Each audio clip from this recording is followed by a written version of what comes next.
Καλώς ήρθατε παιδιά όλους σε ένα βίντεο το οποίο μου ζητούσατε πάρα πολύ καιρό να κάνω.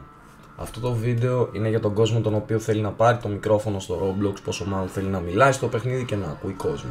Ας ξεκινήσουμε από την αρχή. Είμαστε στην αρχική του Roblox. Πού είναι το μικρόφωνο, πώς θα το βρούμε?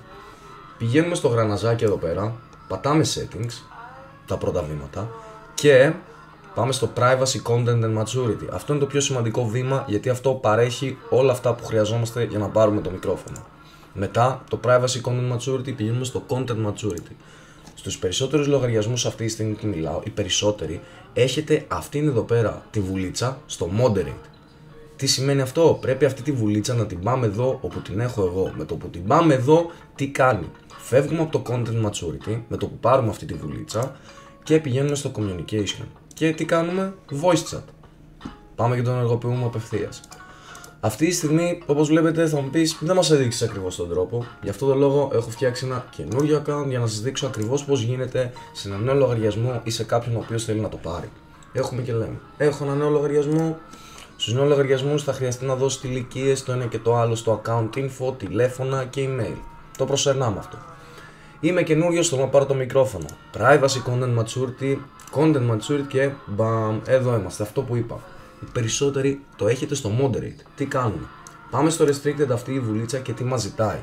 Το Roblox, για να μπορέσει να ανοίξει μικρόφωνο, θέλει να δει ότι είσαι πάνω από 17 χρονών. Άρα, χρειάζεσαι μια φυσική ταυτότητα και πατάς το Verify Now. Με το που πατάς το Verify Now, αυτή τη στιγμή δεν μπορώ να σας το δείξω γιατί δεν έχω δώσει παραπάνω στοιχεία σε αυτό το λογαριασμό. Στο Verify Now σε πηγαίνει σε ένα page στο Roblox, σε μια σελίδα τέλος πάντων, σε όποιο Chrome ή γενικά έχεις, ποια πλατφόρμα για να μπορέσεις να μπεις.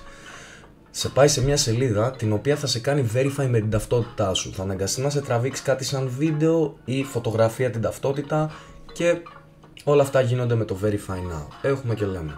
Κάνουμε Verify Now, πείτε ότι πήραμε το Restricted. Επειδή όπως είπαμε ο λογαριασμός αυτός δεν έχει το Restricted για το μικρόφωνο, κάνουμε τα ίδια βήματα.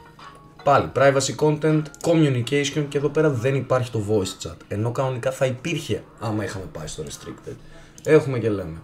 Θα πάμε άλλη μια στον λογαριασμό μου αυτή τη στιγμή για να σας δείξω τα βήματα. Λοιπόν, καθαρά και ωραία. Γρανάζι, settings, privacy, content maturity, content maturity, πες ότι κάναμε το verification, πήγαμε στο restricted, βγαίνουμε από το content maturity, είμαστε πάλι πίσω στο privacy content, communications, voice chat και το ενεργοποιούμε. Αυτά από μένα, καλή συνέχεια σε όλους, εύχομαι το βίντεο να ήταν βοηθητικό για εσάς και αυτό. Καλή συνέχεια και τα λέμε στα streams μου. Φιλιά!